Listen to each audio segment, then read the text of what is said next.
Saya suka yang kemarin disebutin ayahnya Brigadir J.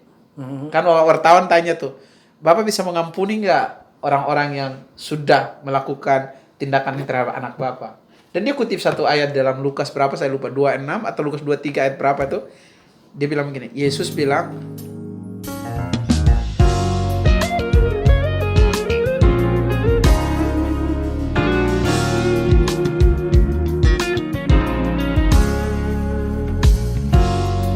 halo teman-teman semua, selamat datang kembali dalam VJ Podcast. Masih kita berdua di sini dengan Om Ganteng di samping. Saya Victor. Dan saya Bung Jack. VJ Podcast. Keren ya VJ. VJ Podcast. Nah, kita berharap mereka semua dalam keadaan baik. Tentu, tidak kekurangan apapun yang baik buat hidup teman-teman semua. Ya, dan tidak berlama-lama hari ini saya sangat senang. Kenapa Tahu tuh? kenapa, coba? Pasti Ternyata apa? Karena apa? Ternyata sudah 77 tahun. Indonesia merdeka. Yes. Apa karena itu makanya Bapak pakai baju putih? Enggak juga sih. Oh, enggak juga. Buat saya keindonesiaan tuh bukan fashion. Wih, Di saya dalam suka hati. nih. Ini baru di awal udah langsung. Gimana? Langsung daging ya. Gimana Om? Bagi Om itu kenapa? Ya, saya senang jadi orang Indonesia. Wih. Senang jadi orang Indonesia. Apa yang buat Jack senang jadi orang Indonesia? Atau nggak senang? Senang dong. Orang Indonesia kan bukan orang Timor Leste ya. Oh iya. Enggak, iya benar. Aku Indonesia banget. Indonesia banget ya. Dari baju aja udah tahu nih, merah, putih. Ternyata VJ itu Indonesia banget. Pasti. Oke, nah teman-teman sekali lagi kami berdoa supaya kalian semua sehat, kuat dan tetap bersemangat. Ya kan? Seperti Indonesia. Seperti Indonesia. Yang tahun demi tahun makin baik. Makin baik. Amin. Itu harus diaminkan. Apalagi kita mendoakan setiap hari ya. Kayaknya tadi tuh. Apa yang bikin Jack seneng jadi orang Indonesia? Yang 1, 2 silakan. Banyak Om, Banyak ya? Banyak banget. Apa yang Ini paling mulai dari membanggakan? hal sederhana dulu Ya. ya. Makanan-makanan Indonesia itu enak banget. Enak ya. Itu enak banget. Dan setiap daerah tuh punya ciri khas makanannya sendiri. Dari Kupang dulu nih. Babi terlalu enak. CI. Babi itu lu mau apain pun Om tetap enak. Mau bakar, mau panggang, mau rebus aja pun. Apalagi di CI enak babi. banget. Waduh. Di CI ya. Itu Buat teman-teman yang bukan orang Kupang, CI itu cara mengasap ya daging. Ya, cara mengolah babi orang Kupang punya. Dengan kayu kesambi. Betul. Iya, katanya sih begitu. Jadi pakai asapnya aja bukan apinya saja. Iya. Nggak tahu sih, saya juga belum lihat cara masaknya. Tapi dengar-dengar begitu. Dan itu memang enak banget, top banget. Jadi buat kalian orang-orang dari luar NTT yang pengen ke Kupang, tuh harus makan babi. Sei babi. Sekali lagi, sei babi. Itu masakannya aja, itu baru makanannya udah begitu enak. Belum lagi keberagaman orang-orangnya. Kayak di Sunda itu orangnya alus pisan katanya kan. Budayanya, tradisinya. Iya. Tapi juga ada di daerah-daerah lain yang enggak sealus pisan. Kasar pisan. Tapi tetap keren, Tetap baik. keren, tetap baik. Dengan keunikannya masing-masing. Keunikannya masing-masing. Bener sih, Indonesia ragam banget ya. Ragam dan itu keren dan itu sangat unik. Benar. Jadi hari ini Om, kayaknya kita pertepatan dengan ulang tahun bangsa kita. Selamat ulang tahun Indonesia yang ke-77. Ya, itu harus semangat, selamat ulang tahun. Dan itu semua tidak terlepas dari pemeliharaan Tuhan tentunya. Amin. Ya kan? Ada rencana Tuhan atas bangsa kita. Luar biasa. Ada berkat Tuhan atas bangsa kita. Jadi VJ juga ingin appreciate teman-teman jemaat atau hamba-hamba Tuhan, rekan-rekan yang setiap kali doakan bangsa negara. Tuhan, kami berdoa untuk bangsa ini. Keren. Dan itu luar biasa. Itu harus terus berlangsung ada di gereja. Berdoa buat bangsa. Doa buat bangsa. Itu kan nggak salah ayat firman Tuhan juga ada kan. 2 Timotius berapa tadi bilang? Pertama-tama naikkanlah doa kepada para penguasa dan segala macam negeri ini. Supaya demi kesejahteraan Setuju. bangsa kita. Nah, jadi hari ini kita mau ngobrolin tentang bangsa kita nih. By the way, Om Itor nih. Apa sih makna kemerdekaan bagi Om Itor? Makna kemerdekaan. Saya generasi yang lahir Indonesia sudah merdeka. Oh ya, aku Jadi kadang-kadang agak buat kami yang lahir di zaman Indonesia yang sudah merdeka iya. itu kami punya banyak privilege, punya banyak keistimewaan. Kenapa? Banyak hal bisa kami terima lebih baik. Kayak pendidikan, kesempatan-kesempatan yang terbuka lebar.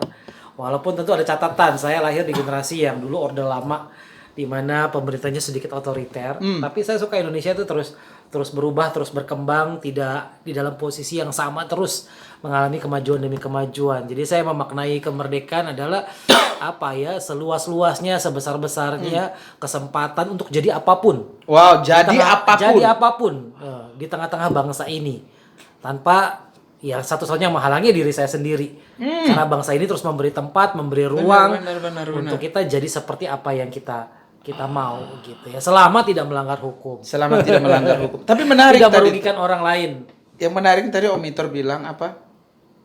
Kitanya sendiri yang menghambat kebebasan itu. Betul. Karena secara undang-undang, peraturan kita ini sudah dimerdekakan. Dimerdekakan. Kita bebas memilih pendidikan kita bebas memilih keyakinan kita bebas untuk berorganisasi, kita bebas untuk apa ya, mencari nafkah yang dengan pekerjaan yang kita suka, kita mau, kita bisa. Gitu. Jadi ada begitu banyak kemerdekaan tersedia. Itu privilege dong yang dimiliki bangsa ini. Warga negaranya harusnya bangga punya negara yang udah menjamin kebebasannya mereka. Belajar bebas, memilih keyakinan juga bebas. Ya, untuk itu sangat menghargai jasa para pahlawan.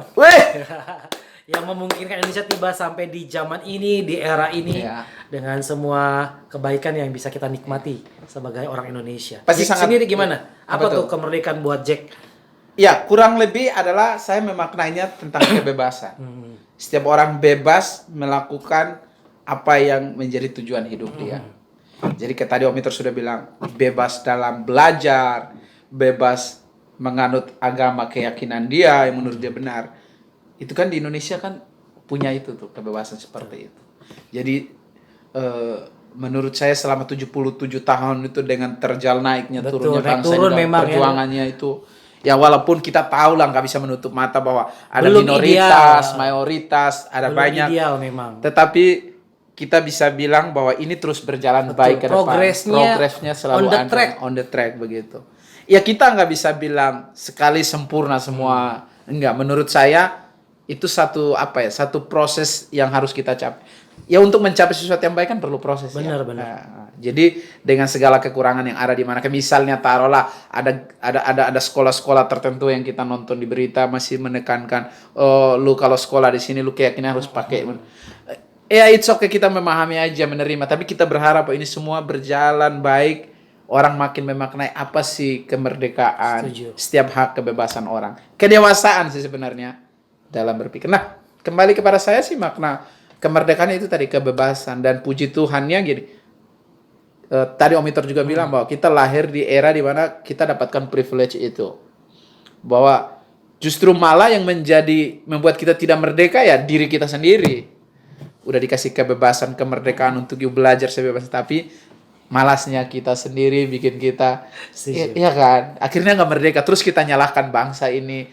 Kan kalau udah malas kan otomatis kalau baca di buku teori apapun itulah mereka salah satu penyebab orang miskin karena malas. Nah, setelah lu malas buat lu miskin, terus menuntut bahwa ternyata bangsa ini nggak memperhatikan warga negaranya jadi miskin. Sebenarnya maaf, bukan bangsanya nggak perhatikan, tapi sorry to say, begonya kita nggak mau memanfaatkan privilege kebebasan tadi untuk belajar, akhirnya jadi miskin. Udah cocok ya jadi gubernur negara ya.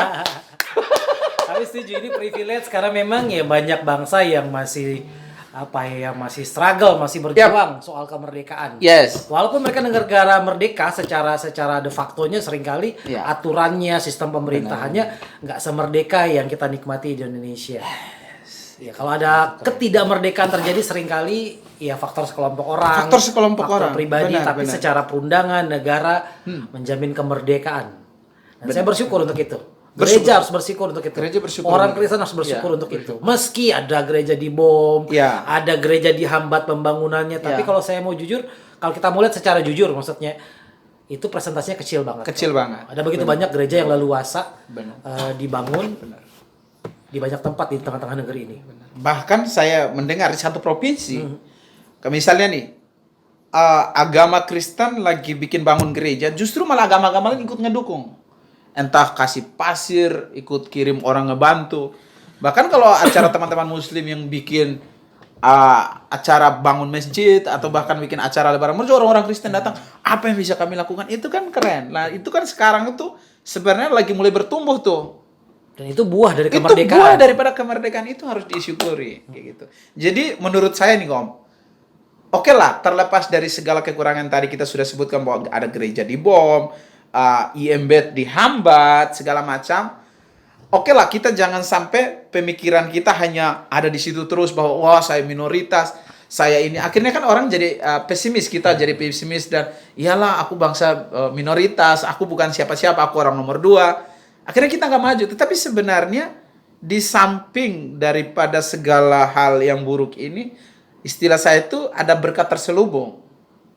Yang mestinya kalau kita lihat secara luas, di balik setiap hambatan itu ada hal-hal baik yang sebenarnya kita akan petik di situ. Dan menurut saya ada buah-buah yang tadi kita udah mulai lihat tuh. Dan harapannya sih ini 77 ya, berarti 23 tahun lagi ketemu mileniumnya Indonesia, akan banyak hal-hal baik yang mesti kita syukuri di bangsa ini. Dan hari 2045. ini, iya, hari ini buahnya udah mulai kelihatan kayak gitu tuh. Itu sih menurut saya. Iya, kemerdekaan mengerjakan banyak hal di tengah-tengah bangsa ini. On progress. On progress. Dan itu kabar baiknya. Itu kabar baik. Optimis. Ya. Harapan di tengah-tengah harapan itu walaupun kecil kan, tapi namanya harapan itu lama-lama. Wes. Bersyukur untuk Indonesia. Bersyukur gitu. Jadi orang Indonesia. Harus. Nah, channel kita ini kan channelnya anak muda nih, Jack. Iya. Menurut Jack sendiri, gimana orang-orang muda, terutama orang-orang muda di gereja, sebenarnya mereka masih peduli nggak sih sama bangsa, sama Indonesia? Apa yang Jack lihat?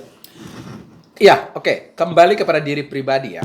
Saya dulu masih waktu SD, SMP, SMA, bahkan masih kuliah di semester awal-awal pun kurang begitu mengerti apa sih peran saya untuk bangsa ini kayak gitu.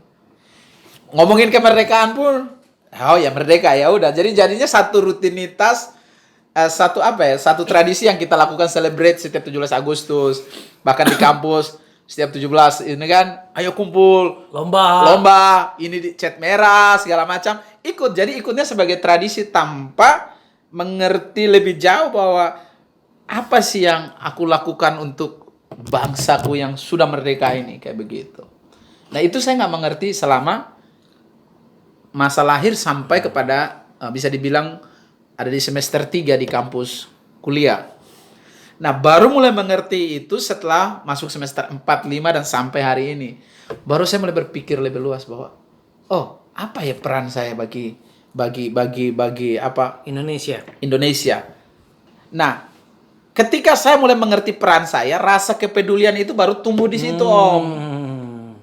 Selama yang tadi kan, ya nggak ngerti mau peduli apa. Rasa punya bagian di tengah-tengah bangsa ini. Nah, setelah mulai maju ke sini, baru mulai mengerti, ternyata sebagai warga negara yang baik, apa sih peran kita? Sederhananya, Om, menaati aturan aja pun sebenarnya itu bentuk kepedulian saya. Nah, makanya kan, Om, saya itu dulu kan ya bawa motor bawa aja tuh, mana taat sama aturan. Tapi semenjak mulai sadar bahwa ini satu aturan yang kita mesti taati kayak gitu. Akhirnya kayak kesadaran itu mulai ada, kayak mulai peduli dengan aturan yang ada. Terus apalagi ke jalan-jalan, terus kayak di kalau di kota-kota itu kan tempat-tempat sampah itu kan udah disediain tuh. Buanglah sampah pada tempatnya. Hari itu mulai belajar. Saking gitunya, Om, saya ada tempat sampah pasti udah gantung di motor, kalau nggak di mobil tuh kalau lagi nyetir. Sampai ke bawah, baru sadar, ada tempat sampah di sini, baru mulai. Nah, hal-hal yang sederhana kayak begitu tuh mulai timbul dari dalam hati. Nah, yang berikut itu makin ke sini, apalagi di era sosial media ini kan, kayak saya mulai memposting hal-hal yang positif tentang bangsa, bagaimana mengedukasi orang untuk bersikap sebagai manusia-manusia yang kalau lu ada di bangsa ini, keberadaan lo itu yang menambahkan nilai positif bagi bangsa kita kayak gitu. Nah itu tuh kesadarannya datang belakangan. Nah saya pikir apa yang saya ngalamin ini mewakili beberapa orang juga. Ada yang baru kesadaran itu datang dari usia-usia udah dewasa lah. Nah mungkin bagi teman-teman yang hari ini masih berkumpul dengan apa artinya kemerdekaan ini mungkin salah satunya dengan mereka nonton ini kan, mulai terbuka. Nggak usah pikirin hal besar lah, nggak usah harus tembak-tembakan dengan penjajah lah. Hal kecil aja dulu, mulai dari lingkungan, Buang sampah nggak buang sembarangan. sampah nggak sembarangan, taat peraturan, terus menghormati ya suku lain, budaya lain. Toh kan ini Agama kita lain. keberagaman ya, agama lain kayak gitu. Ya itu aja sih, itu sesimpel itu dulu menurutku ya. Nah, itu kenapa orang kalau ditanya kenapa apakah orang muda masih peduli?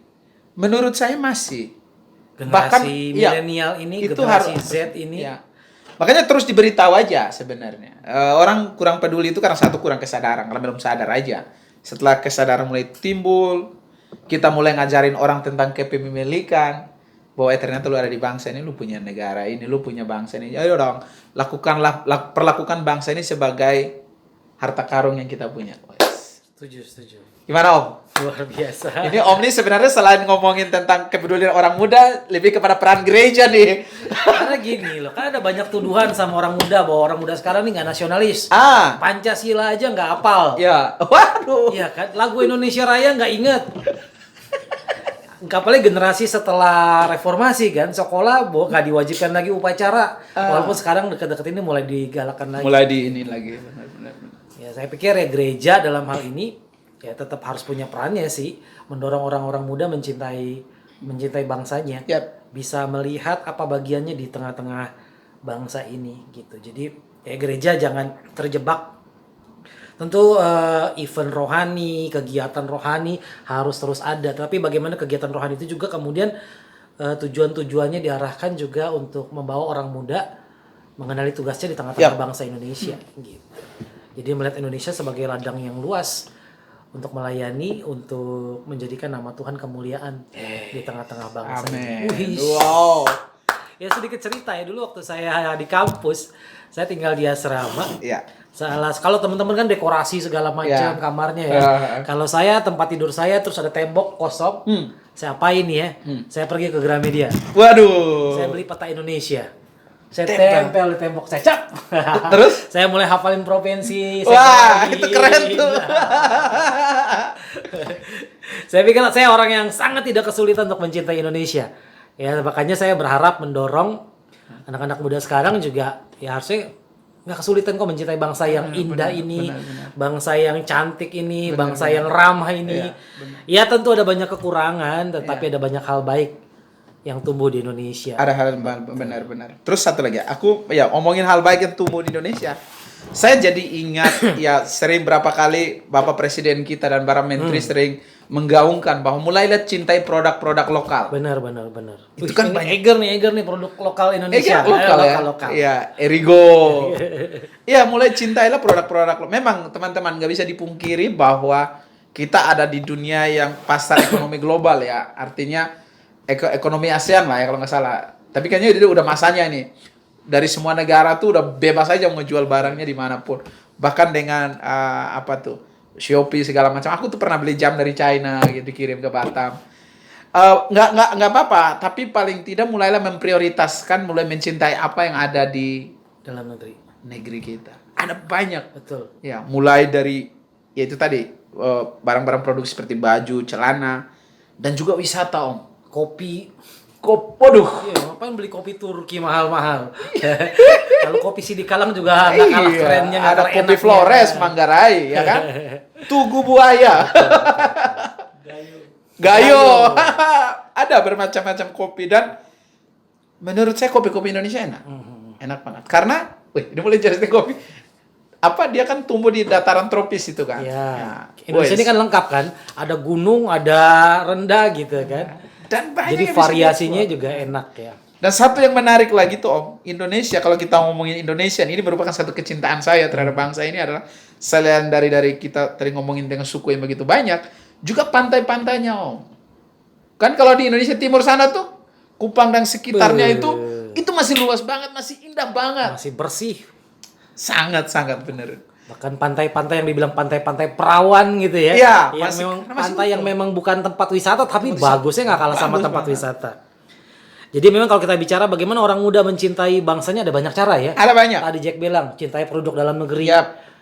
Jelajahi Indonesia. Jelajahi Indonesia. Karena transportasi makin murah, akses perjalanan makin mudah. Iya. Saya pikir orang Indonesia, anak muda Indonesia harus berani keliling Indonesia. Benar. Setuju nggak sih? Benar, setuju banget. Itu kan menumbuhkan keindonesiaan mereka. benar. Tiap kali libur, dari ya boleh aja kalau punya kesempatan. Ya, mau keluar Negeri ya, ke Singapura, Thailand, itu oke aja. Ya. Tetapi kenapa nggak mulai berpikir destinasi-destinasi lokal yang harus dituju. Dan itu menumbuhkan sesuatu. Ya saya dengan profesi saya sebagai hamba Tuhan, saya mengucap syukur. Memang belum seluruh Indonesia saya jalani, tapi banyak kota di Indonesia udah saya pernah singgahi. Dan itu menumbuhkan wawasan keindonesiaan saya. Banyak kita seringkali melihat Indonesia cuma berdasarkan di mana kita dibesarkan. Betul. Misalnya orang Jakarta, mereka pikir Indonesia tuh kayak Jakarta semua. Ya kan? Padahal enggak. Jakarta tuh beda banget sama Kupang. Kupang tuh beda banget sama Jombang. Jombang tuh beda banget sama Bekasi misalnya. Tapi kadang-kadang gitu, karena kita besar tumbuh cuma di satu tempat saja, seringkali kita pikir Indonesia tuh seperti tempat di mana kita dibesarkan. Padahal ayo buka matamu, ayo jalan-jalan, main sampai jauh. Orang muda harus main sampai jauh, sampai Lombok, sampai Bali, sampai Raja Ampat, ya kan? Apalagi nanti kita punya ibu kota baru. Wah, itu tuh keren banget tuh. Betul.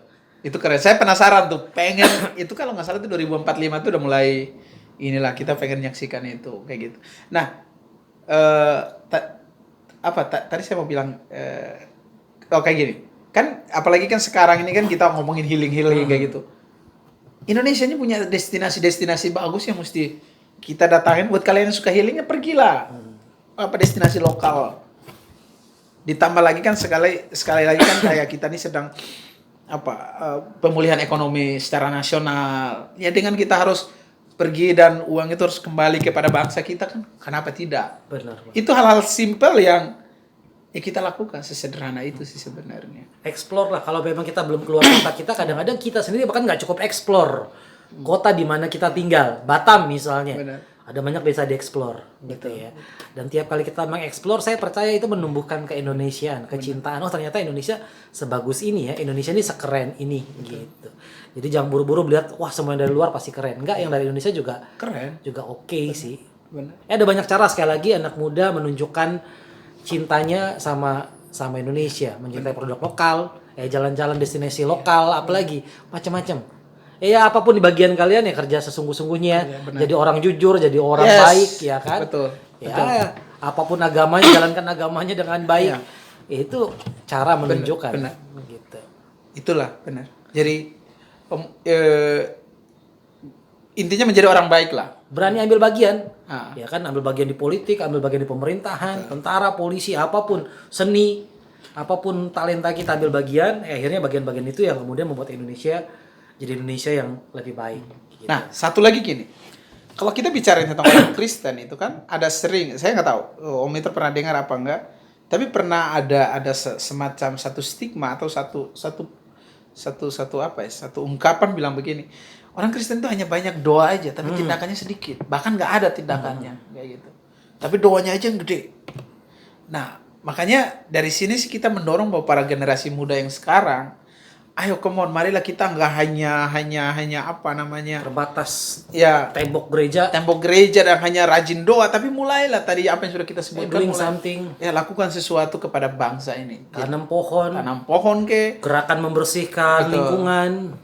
Ya, itu semua itu harus dimulai mulai dari kesadaran pribadi kita untuk melakukan semua. Saya pikir itu sih Om. Ada banyak cara-cara kreatif untuk kita bisa menunjukkan cinta kita sama Indonesia. Ya, jadi kalau ngobrolin Indonesia ini indah banget, sangat indah. Nah, sekarang gini nih Om, kekristenan dan ke-Indonesia itu nasionalisnya bangsa kita ini, itu kan kadang juga menjadi satu problem ya bisa dibilang. Belum semua orang punya pandangan yang seperti itu, sehingga kalau misalkan dia ada di pemerintahan, kadang nilai-nilai kekristenan malah nggak nonjol malah, bahkan ikut juga lakukan hal-hal yang bisa dibilang melenceng dan lain sebagainya. Nah, gimana sih Om melihat situasi seperti itu? Ya memang di tengah-tengah bangsa ini ya kita punya identitas sebagai anak Tuhan. Kekristenan kita itu kan identitas kita, tapi di saat yang bersamaan kita juga punya identitas kebangsaan di dalam hidup kita. Nah di tengah-tengah waktu kita Kristen ya mungkin kita bergaul di gereja, di pelayanan, di komunitas yang sama gitu ya, Kristen semua. Tetapi ketika bicara Indonesia kita akan ketemu banyak keyakinan. Yes. Akan ketemu banyak nilai-nilai yang seringkali juga berbeda dengan nilai-nilai kekristenan. Disitulah ujian penting buat nilai-nilai kekristenan kita di tengah-tengah bangsa Indonesia. Di satu sisi kita nggak menjadi ekstrim, menarik diri dari bangsa ini. Kita tetap Indonesia, bangga dengan Indonesia kita, tapi kita juga di saat yang bersamaan nilai-nilai kekristenan kita nggak jadi pudar. Ketika kita berinteraksi dengan banyak nilai, dengan banyak hal-hal yang datangnya dari banyak orang di Indonesia yang punya nilai yang berbeda dengan kita gitu. Dan ini penting sih, ini penting ya. Ya memang suka nggak suka, walaupun saya nggak suka istilah minoritas, tapi memang kita jumlah bilangan yang nggak banyak di tengah-tengah bangsa ini. Seringkali kita mengalami jepitan, tekanan karena situasi posisi iman kita. Tetapi itu semua jangan sampai memudarkan identitas kekristenan kita. Tapi sebaliknya juga jangan akhirnya kita jadi nyerah. Udahlah kalau gitu nggak mau lah ke politik. Karena susah orang Kristen di situ. Politik kotor. Iya, atau orang Kristen susah di situ, misalnya gitu. Karena nggak boleh katanya pilih pemimpin yang nggak seagama, itu kan repot kadang-kadang gitu. Nggak mau jadi tentara, katanya tentara kalau Kristen susah naik jabatan. Ada banyak isu seperti itu. Iya, kebenarannya silakan diperiksa, tapi betul. Ada banyak isu itu yang membuat orang Kristen, anak muda Kristen nggak berani maju bertarung di lapangan keindonesiaan. Benar. Padahal harusnya keindonesiaan juga harus digarami sama anak-anak muda Kristen dengan nilai-nilai Kristennya, nilai-nilai firman Tuhan dalam hidupnya, tanpa harus jadi fanatik ya, tanpa harus jadi ekstrim. Kita nggak perlu jadi ekstrim dengan iman kita, gitu. Tapi kita minimal bisa bekerja sama, bisa merangkul saudara sebangsa, gitu. Ya kalau kita nggak seiman ya kita sebangsa, dan itu cukup untuk sebuah alasan kita bersama-sama membesarkan, menjadikan bangsa ini bangsa yang sejahtera. Jadi identitas penting, tapi ingat saya sendiri termasuk orang yang percaya identitas kekristenan saya nggak berlawanan dengan identitas keindonesiaan saya, gitu. Bahkan sangat menguatkan, karena ada banyak firman Tuhan yang menguatkan kita untuk mencintai bangsa ini, gitu loh. Dan keindonesiaan juga bicara soal keragaman, di mana kekristenan adalah bagian dari keragaman itu, gitu. Dan saya tetap bangga menjadi orang Indonesia. Dan boleh dibilang, walaupun gini nih, ini dulu sih ada yang bilang, wah Kristen mah agama penjajah. Ya kan, karena datangnya dari VOC, dari tentara-tentara Belanda. Ya mungkin sejarahnya begitu. Tetapi hari ini kekristenan adalah bagian sah dari Indonesia. Bahkan kitab suci kita bahasa Indonesia. Benar. Tata ibadah kita bahasa Indonesia. Semuanya sudah sudah Indonesia banget gitu. Benar. Jadi kalau kita Kristen jangan pernah merasa bahwa kita orang kelas 2 di tengah-tengah bangsa ini. Kita orang-orang yang nggak penting. Enggak, kita sangat signifikan dan berikan sumbangsi terbaik dalam hidup kita buat Indonesia. Itu aja sih. Nggak perlu ada benturan, tapi justru saling menguatkan. Benar. Nah, menarik sih yang tadi Om Hintor bilang bahwa dulu tuh orang pernah berpandangan bahwa kekristenan itu penjajah, agama penjajah dan sebagainya. Balik lagi seperti yang pernah kita ngomongin beberapa waktu lalu bahwa bedain antara orang-orang sama oknum-oknumnya yang ada di situ ya. Nggak semua orang Kristen itu di generalisir seperti itu. Menjajah. Ada beberapa orang-orang tertentu yang benar-benar menghidupi nilai-nilai Kristen. Sederhananya, saya suka yang kemarin disebutin ayahnya Brigadir J. Kan wartawan tanya tuh, Bapak bisa mengampuni nggak orang-orang yang sudah melakukan tindakan terhadap anak Bapak? Dan dia kutip satu ayat dalam Lukas berapa, saya lupa, 26 atau Lukas 23 ayat berapa itu. Dia bilang begini, Yesus berdoa, Bapa ampunilah mereka sebab mereka tidak tahu apa yang mereka lakukan. Terus ayahnya Brigadir J itu bilang gini, ini yang Yesus ajarkan. Dan saya sebagai pengikut Yesus, ini yang saya lakukan. Itu kan keren. Berani menyatakan keyakinannya, imannya. Pengajaran Kristen. Jadi dia berani lego menerima semua itu karena dia tahu bahwa dia adalah orang yang sudah diampuni oleh Tuhan. Dan ini saatnya untuk dia juga mau melepaskan pengampunan. Nah menurut saya itulah esensi dari kekristenan. Bukan sekedar sebuah nama agama atau sebuah aksesoris yang kita gunakan kayak sempat kita ngomong beberapa waktu lalu, tapi gitu. Nah, yang menarik praktek hidup tengah bangsa ini. Benar. Jadi nilai itu yang menonjol kayak gitu. Nah, kembali lagi ke tadi kita ngobrolin tentang Indonesia dengan agama. Nah, menurut saya Indonesia ini keren lagi satu, kenapa? Dari 5 sila ini kan satu dimulai dengan ketuhanan yang Maha Esa. Dan semua agama yang ada di Indonesia ini mengakui bahwa negara ini tunduk terhadap Tuhan. Terlepas setiap agama mendefinisikan Tuhan seperti apa, Tetapi ada kata Tuhan yang mereka tahu bahwa di atas semua itu ada Tuhan tuh. Hanya kadang oknum-oknum dalam bangsa ini yang walaupun di jabatannya katakan bersumpah dengan Alkitab, Al-Quran, dan lain sebagainya, tetapi kita tahu lah bahwa oknum-oknumnya itu kadang masih melenceng. Ya, cuman itu sebagai simbol aja, tapi Tuhan nggak dihormati. Tapi kita berharap dengan terus perayaan ulang tahun bangsa ini, terus kebenaran digaungkan, orang-orang mulai sadar lah. Apalagi generasi muda sekarang. Harus. Kita nggak tahu ya, mungkin di antara mereka yang lagi dengerin ini, one day mereka bisa jadi punya jabatan di pemerintahan. Posisi-posisi penting Iya. di tengah-tengah bangsa Kalian ini. harus sadar bahwa nilai-nilai baik yang kalian dapatkan dimanapun agama yang kalian anut, apalagi kita ngomongin tentang Kristen, nilai kekristenan itu harus dibawa ke situ. Mewarnai. Menggarami, menerangi ya. Menerangi. Itu kan Yesus bilang ya. Benar-benar. Nah, jadi suka nggak suka dunia ini dunia yang gelap. Itu sebenarnya kekristenan itu kalau hadir entah mau di politik, mau di pemerintahan, bahkan di gereja pun.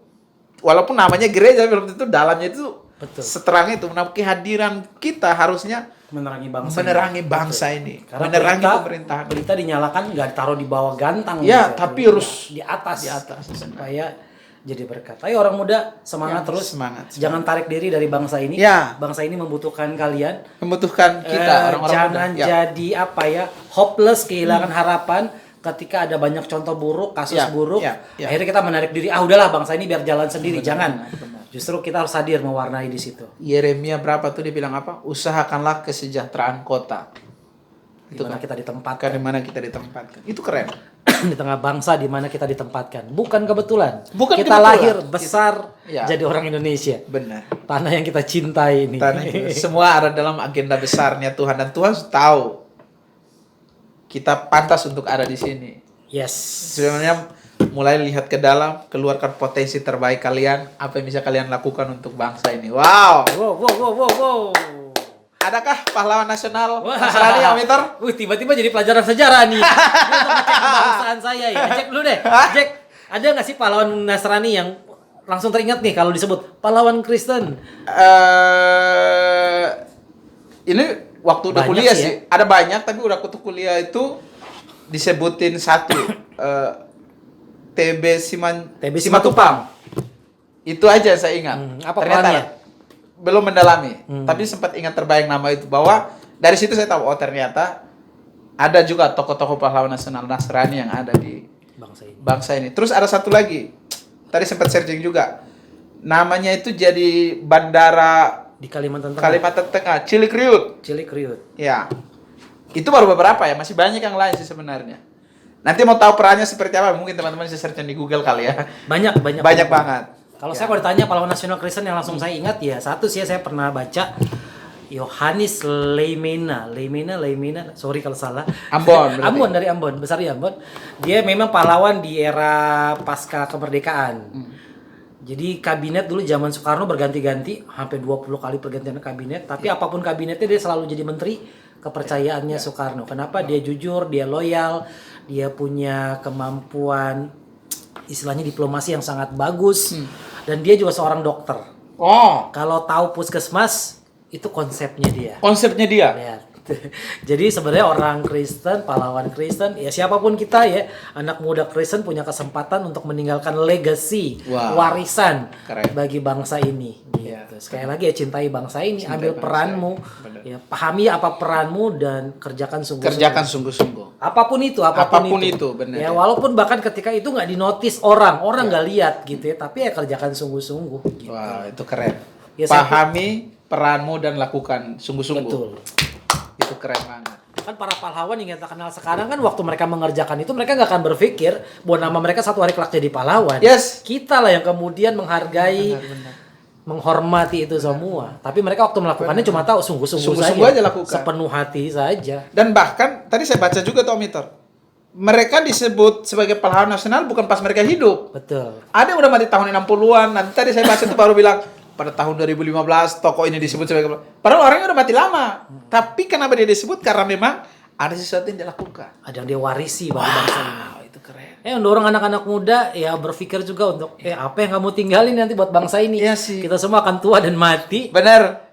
Kalau gajah aja meninggalkan gading, Ya. macan meninggalkan belang, ya kita mau ninggalin apa buat bangsa ini? Ya. Waktu kita datang terus kita pergi dari bangsa ini dalam arti dipanggil Tuhan, bangsa ini harus jadi lebih baik. Benar, karena keberadaan kita yang sekian puluh tahun. Benar.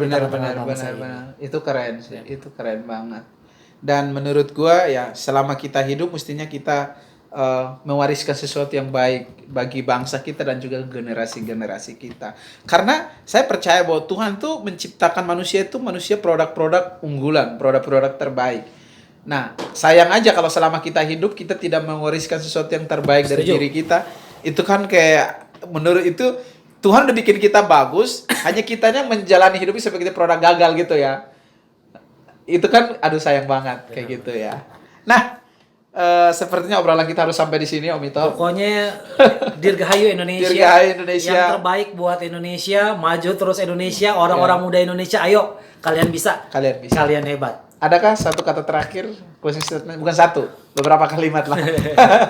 Enggak, harapan saya Indonesia lebih baik. Dan saya percaya Indonesia sedang mengarah ke jalan yang lebih baik. Belum sempurna sekarang, tapi terus dalam tahap penyempurnaan. Nah, kalau dari saya ingat satu kata, saya lupa ini presiden siapa yang ngomong atau tokoh siapa yang ngomong, dia bilang, jangan hanya menuntut apa yang bangsa berikan buat kamu, tapi mulailah berpikir apa yang bisa kalian lakukan untuk bangsa. Dan menurut saya, bangsa ini juga sudah lakukan banyak bagi kita.